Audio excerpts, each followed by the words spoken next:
நான் ஷர்மிளா பாலகிருஷ்ணனுங்க. நாம் இன்றைக்கி எங்கள் வீட்டில் எப்படி நான் ரசம் வைப்பேன் அப்படிங்கிறத சொல்ல போகிறாங்க. அதுக்கு ஒரு லெமன் சைஸ் அளவுக்கு புளி எடுத்து தண்ணி சேர்த்து ஊற வச்சுக்கணும்.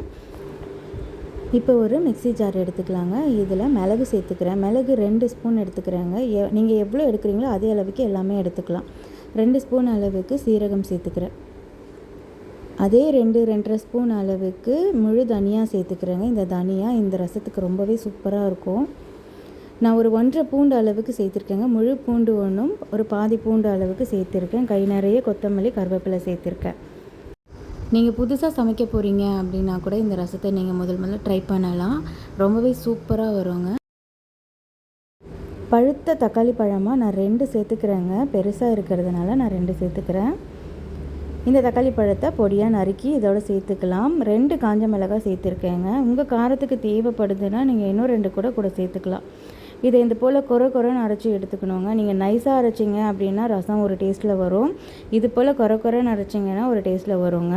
உங்களுக்கு 2த்துக்கும் வித்தியாசம் நல்லாவே தெரியும். இப்போ எடுத்து வச்சுருக்க புளியை கரைச்சி வச்சுக்கலாம். கரைச்ச புளியில் உப்பு மஞ்சத்தூள் சேர்த்துக்கலாங்க. ரசத்துக்கு எப்போவுமே உப்பு ஒரு கல் கொஞ்சம் தூக்கலாக இருந்தால் தான் ரசம் நல்லாயிருக்கும். இது கூடவே அரைச்சி வச்சுருக்கிறத எல்லாத்தையும் இதோடு சேர்த்துக்கலாம். இப்போ தேவையான அளவுக்கு நான் தண்ணியும் சேர்த்துக்கிறேன். இப்போ கையை வச்சு நல்லா கரைச்சிக்கலாங்க. எல்லாமே சேர்த்துருக்கோம் நம்ம இதுலேயே. புளிப்பு, உப்பு, காரம் இது எல்லாம் 3த்தையும் கரெக்டாக இருக்கா அப்படிங்கிறத நீங்கள் இந்த நேரத்தில் செக் பண்ணிக்கணுங்க. உங்களுக்கு காரம் பத்தலை அப்படின்னா 2 பச்சை மிளகாவை உடைச்சும் சேர்த்து நம்ம இதோட சேர்த்து கரைச்சிக்கலாம். ரசத்துக்கு பச்சை மிளகாய் சேர்க்கும் போது நல்ல ஒரு வாசனையை கொடுக்கும்.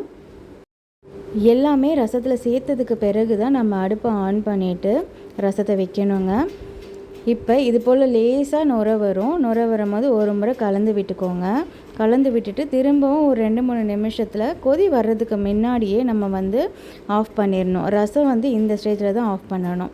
இப்போ தாளிப்புக்கு பார்த்திங்கன்னா கடுகு, ஒரு 3 காஞ்ச மிளகாய், வெந்தயம் ரொம்பவே முக்கியங்க. தாளிப்புக்கு வெந்தயம் போட்டுட்டு இது கூடவே பெருங்காயத்தூள் கொஞ்சம் போட்டுட்டு ஒரு கொத்து கருவேப்பிலை போட்டு இறக்கி வச்சுருக்க ரசத்தில் இதை தாளித்ததை கொட்டிட்டு அப்படியே மூடி வச்சிட்டிங்கன்னா செம்மையான ஒரு ரசம் ரெடி ஆகிடுங்க. நீங்கள் எவ்வளோ தான் ஹெவியாக நான்வெஜ் சாப்பிட்டுருந்தாலும் உடனே ஜீரணம் ஆயிரும்.